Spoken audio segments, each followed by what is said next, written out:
ಎಲ್ರಿಗೂ ನಮಸ್ಕಾರ. ನಮ್ಗೆ ಚೈತನ್ಯ ಕನ್ವೆನ್ಷನ್ ಹಾಲ್ ರಾಜಾಜಿನಗರದಲ್ಲಿ ಇದೆಯಲ್ಲ, ಅಲ್ಲಿ ಬ್ರೈಡ್ ಅಂಡ್ ಗ್ರೂಮ್ ರಿಚುವಲ್ ಸಪೋರ್ಟ್ಗೆ ಅವಕಾಶ ಸಿಕ್ತು.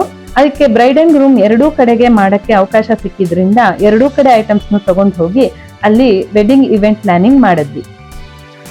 ಮೊದಲನೇದಾಗಿ ಬಿಡದಿ ಮನೆ ಜೋಡಿಸಿದ್ವಿ. ಬಿಡದಿ ಮನೆಗೆ ಎಂದಿನಂತೆ ಡೋರ್ ಡೆಕೋರೇಷನ್ ಮಾಡಿದ್ವಿ, ತೋರಣ ತೊಮಾಲೆ ಹಾಕಿ ಬಾಗ್ಲಿಗೆ ನೇಮ್ ಪ್ಲೇಟ್ ಹಾಕಿ ಜೋಡಿಸಿದ್ವಿ. ಅದಾದ್ಮೇಲಿಂದ ಒಳಗಡೆ ಸ್ಟೀಲ್ ಪಾತ್ರೆ, ದೇವ್ರ ಫೋಟೋ, ದೀಪದ ಕಂಬ ಎಲ್ಲ ಕಸ್ಟಮರ್ ಕೊಟ್ಟಿದ್ರು. ಅವ್ರ ಹತ್ರ ಇಸ್ಕೊಂಡು ಎಲ್ಲ ಪ್ರೆಸೆಂಟಬಲ್ ಆಗಿ ಜೋಡಿಸಿ ರೆಡಿ ಮಾಡಿದ್ವಿ. ಹಂಗೆ ಪ್ರಾವಿಷನ್ಸ್ ತಗೊಂಡು ಹೋಗಿದ್ವಿ, ಪಟ್ಟದ ಬೊಂಬೆ ತಗೊಂಡು ಹೋಗಿದ್ವಿ, ತಿಂಡಿಗಳೆಲ್ಲ ತಗೊಂಡು ಹೋಗಿದ್ವಿ, ಉಂಡೆ, ಚಕ್ಲಿ, ತೇಂಗೋಳು, ಮುಚ್ಚೋರೆ, ಗೋಪುರ ಎಲ್ಲ ಪ್ರೆಸೆಂಟಬಲ್ ಆಗಿ ಅರೇಂಜ್ ಮಾಡಿದ್ವಿ. ಆಮೇಲೆ ಪಟ್ಟದ ಬೊಂಬೆ ಡೆಕೋರೇಷನ್ ಅಷ್ಟೇ ಅವ್ರಿಗೆ ತುಂಬಾ ಇಷ್ಟ ಆಯ್ತು. ತೊಟ್ಲಲ್ಲಿರೋ ಕೃಷ್ಣ ಎಲ್ಲಾನು ಜೋಡಿಸಿ ರೆಡಿ ಮಾಡಿದ್ವಿ. ಅದಾದ್ಮೇಲೆ ಹೊರಗಡೆ ಬಂದು ಬಾಗ್ಲಿಗೆ ತೋರಣ ತೊಮಾಲೆ ಎಲ್ಲ ಹಾಕಿತ್ತಲ್ಲ, ಅದ್ರ ಮುಂದೆ ರಂಗೋಲೆ ಎಲ್ಲ ಹಾಕಿ ಬಿಡದಿ ಮನೆ ಕಂಪ್ಲೀಟ್ ಆಯ್ತು ಅಂತ ಹುಡುಗಿ ಕಡೆಯವ್ರಿಗೆ ಕರೆದು ತೋರಿಸಿದ್ವಿ. ಬಿಡದಿ ಮನೆ ಜೋಡಿಸಾದ್ಮೇಲಿಂದ ಹುಡುಗಿ ಕಡೆಯವರು ಯಾವ ತರ ವೆಲ್ಕಮ್ ಪಾತ್ ಸೆಲೆಕ್ಟ್ ಮಾಡಿದ್ರು ಅದೇ ತರ ವೆಲ್ಕಮ್ ಪಾತ್ ನ ಡಿಸೈನ್ ಹಾಕಿ ರೆಡಿ ಮಾಡಿದ್ವಿ. ದೀಪ ಇಟ್ಟು ದೀಪದ ಸುತ್ತನೂ ಡೆಕೋರೇಷನ್ ಮಾಡಿದ್ವಿ. ಅದಾದ್ಮೇಲೆ ಹುಡುಗನ್ನ ರಿಸೀವ್ ಮಾಡೋದಕ್ಕೆ ಕೋಲ್ಗೆ ಹಾರಗಳನ್ನೆಲ್ಲ ಹಾಕಿ ರೆಡಿ ಮಾಡಿಟ್ಟು ಆರತಿ ತಟ್ಟೆ, ವೆಲ್ಕಮ್ ತೆಂಗಿನಕಾಯಿ ಇದಿಷ್ಟು ಛತ್ರದ ಬಾಗ್ಲು ಮುಂದೆ ರೆಡಿ ಮಾಡಿ ಇಟ್ಟಿದ್ವಿ. ಹುಡುಗಿ ಕಡೆಯವರು ಬರೀ ಅರ್ಶನ ಕುಂಕುಮ ತಟ್ಟೆ ತಂದ್ರೆ ಸಾಕು, ಇನ್ನೆಲ್ಲಾನು ನಾವು ರೆಡಿ ಮಾಡಿ ಇಟ್ಟಿದ್ವಿ. ಅದಾದ್ಮೇಲೆ ಹುಡುಗನ್ ಕಡೆಯವ್ರು ಬಂದ್ರು. ಹುಡುಗನ್ ಕಡೆಯವ್ರಿಗೆ ಹಾರ ಹಾಕಿ ರಿಸೀವ್ ಮಾಡಿದ್ರು. ಅಲ್ಲಿಂದ ಸೀದಾ ಬಿಡದಿ ಮನೆಗೆ ಕರ್ಕೊಂಡು ಹೋದ್ವಿ. ಹುಡುಗನ್ ಕಡೆಯವರು ತುಂಬಾ ಖುಷಿ ಪಟ್ರು, ನೋಡ್ಬಿಟ್ಟು ತುಂಬಾ ಚೆನ್ನಾಗಿ ಅರೇಂಜ್ ಮಾಡಿದೀರಾ ಅಂತ ಹೇಳಿದ್ರು. ಬಿಡದಿ ಮನೆಯಲ್ಲಿ ಅಲಂಕಾರ ತೆಂಗಿನಕಾಯಿನ ದೇವ್ರ ಫೋಟೋ ಮುಂದೆ ಇಟ್ಟು ಎಲ್ಲರೂ ನಮಸ್ಕಾರ ಮಾಡಿ ದೇವ್ರ ಆಶೀರ್ವಾದ ತಗೊಂಡು ಮುಂದಿನ ಕಾರ್ಯಕ್ರಮಕ್ಕೆ ಸಿದ್ಧ ಆದ್ರು. ಅದಾದ್ಮೇಲೆ ಪಾತ್ ಮೇಲೆ ನಡ್ಸ್ಕೊಂಡ್ ಬಂದ್ರು, ದೀಪ ಹಚ್ಚಿ ಇನಾಗ್ರೇಟ್ ಮಾಡಿದ್ರು. ವರಪೂಜೆ ಟ್ರೇಸ್ ಜೋಡಿಸಿದ್ವಿ. ಹುಡುಗನ್ ಕಡೆಗೆ ಬೇರೆ ವರಪೂಜೆ ಟ್ರೇಸು, ಹುಡುಗಿ ಕಡೆಗೆ ಬೇರೆ ವರಪೂಜೆ ಟ್ರೇಸು ಮೊದಲೇ ಅವರೆಲ್ಲ ಸೆಲೆಕ್ಟ್ ಮಾಡಿದ್ರು.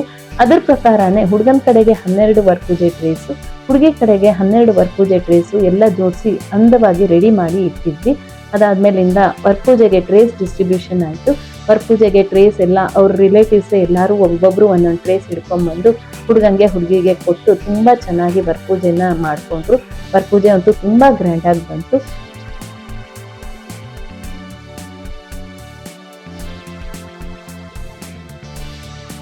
ಮಾರನೇ ದಿವಸ ಗೌರಿ ಪೂಜೆಗೆ ಸ್ಟೆಪ್ಪು, ಬ್ಯಾಕ್ ಡ್ರಾಪು ಎಲ್ಲ ಹಾಕಿ ಗೌರಿಗಳನ್ನ ಕೂರಿಸಿ ರೆಡಿ ಮಾಡಿದ್ವಿ. ಹಾಗೆ ಒಂದು ಪೀಠ ಇಟ್ಟು ಅರ್ಶನದ ಗೌರಿ ಮತ್ತೆ ಈಶ್ವರ ಪಾರ್ವತಿ ಫೋಟೋ, ಆಮೇಲಿಂದ ತುಳಸಿ ಬೃಂದಾವನ ಎಲ್ಲ ಇಟ್ಟು ರೆಡಿ ಮಾಡಿದ್ವಿ. ನಮ್ಗೆ ನೈವೇದ್ಯಕ್ಕೆ ಒಂದು ತಟ್ಟೆ ಹಣ್ಣು ಬೇಕು ಅಂತ ಕೇಳಿದ್ರು. ನೈವೇದ್ಯಕ್ಕೆ ಒಂದು ತಟ್ಟೆ ಹಣ್ಣು, ಅಲಂಕಾರ ಗೆಜ್ಜೆ ವಸ್ತ್ರ, ನೆನ್ಸಿದ ಗೆಜ್ಜೆ ವಸ್ತ್ರ ಎಲ್ಲ ಇಟ್ಟು ರೆಡಿ ಮಾಡಿದ್ವಿ.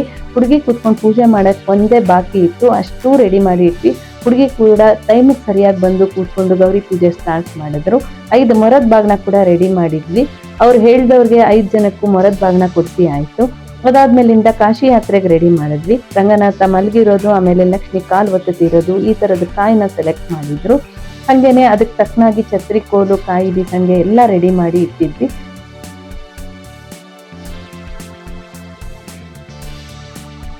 ಕಾಶಿ ಯಾತ್ರೆ ಮುಗಿಸ್ಕೊಂಡು ವರ ಮಂಟಪಕ್ಕೆ ಬರೋಷ್ಟೊತ್ತಿಗೆ ಧಾರೆಗೆ ರೆಡಿ ಮಾಡಿದ್ವಿ. 16 ದೀಪ, ಕಲರ್ ಅಕ್ಷತೆ, ಚಿಗುಲು, ಅಂತರ್ಪಟ ಎಲ್ಲ ರೆಡಿ ಇತ್ತು.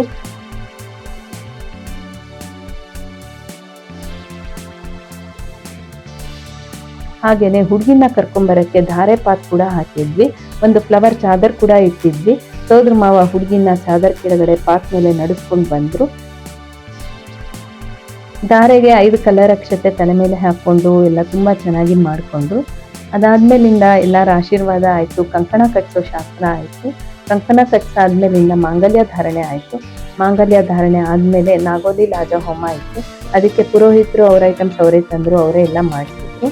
ಅದಾದ್ಮೇಲಿಂದ ಸಪ್ತಪದಿಗೆ ಪ್ಲೇಟ್ಸ್ ಎಲ್ಲ ಇಟ್ಟು ಪೆಟಲ್ಸ್ ಇಂದ ಡೆಕೋರೇಟ್ ಮಾಡಿ ಸಪ್ತಪದಿ ಅರೇಂಜ್ಮೆಂಟ್ ಮಾಡಿದ್ವಿ. ಆ ಕಡೆ ಸಪ್ತಪದಿ ಮಾಡ್ಕೋತಿದ್ದಂಗೆ ಈ ಕಡೆ ಭೂಮಕ್ಕೆ ಬರ್ತಾರೆ, ಬೇಗ ಭೂಮದ ರಂಗೋಲಿ ಹಾಕಿ ಅಂತ ಹೇಳಿದ್ರು. ಹಂಗಾಗಿ ನಮ್ಮಲ್ಲಿ 2 ಕೋಆರ್ಡಿನೇಟರ್ಸ್ ಬೇಗ ಹೋಗಿ 5 ಎಲೆ ಹಾಕಿ ರಂಗೋಲಿ ಎಲ್ಲ ಹಾಕಿ ರೆಡಿ ಮಾಡಿಟ್ಟಿದ್ರು. ಮಡ್ಲಕ್ಕಿಗೂ ಬೇಕಾಗಿರೋ ಐಟಮ್ಸ್ ಅಷ್ಟು ತಗೊಂಡು ಹೋಗಿ ರೆಡಿ ಮಾಡಿದ್ವಿ. ಅದಾದ್ಮೇಲಿಂದ ಅವರು ತೊಟ್ಲು ಶಾಸ್ತ್ರ ಮಾಡಿಸ್ತೀವಿ ಅಂತಂದ್ರು. ಅದಕ್ಕೆ ಪಟ್ಟದ ಬೊಂಬೆ ಮತ್ತೆ ತೊಟ್ಲನ್ನ ಬಿಡ್ಡಿ ಮನೆಯಿಂದ ತಗೊಂಡ್ಬಂದು ರೆಡಿ ಮಾಡಿದ್ವಿ. ನಾವು ಎಲ್ಲ ರೆಡಿ ಮಾಡೋ ಅಷ್ಟೊತ್ತಿಗೆ ಸುಮಾರು ಜನ ನಮ್ಮನ್ನ ನೀವು ಅವ್ರಿಗೆ ಹೇಗೆ ರಿಲೇಟಿವ್ ಆಗ್ಬೇಕು ಅಂತ ಕೇಳಿದ್ರು.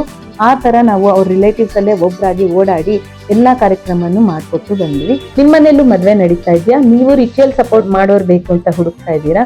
ಹಾಗಾದ್ರೆ ಖಂಡಿತ ಸಪ್ತಪದಿ ಕ್ರಿಯೇಷನ್ಸ್ ನ ಕಾಂಟ್ಯಾಕ್ಟ್. ಸಪ್ತಪದಿ ಕ್ರಿಯೇಷನ್ಸ್ ಇಂದ ಬರೀ ರಿಚುವಲ್ ಸಪೋರ್ಟ್ ಅಲ್ಲದೆ ಎಂಡ್ ಟು ಎಂಡ್ ವೆಡ್ಡಿಂಗ್ ತಗೋತಾ ಇದೀವಿ.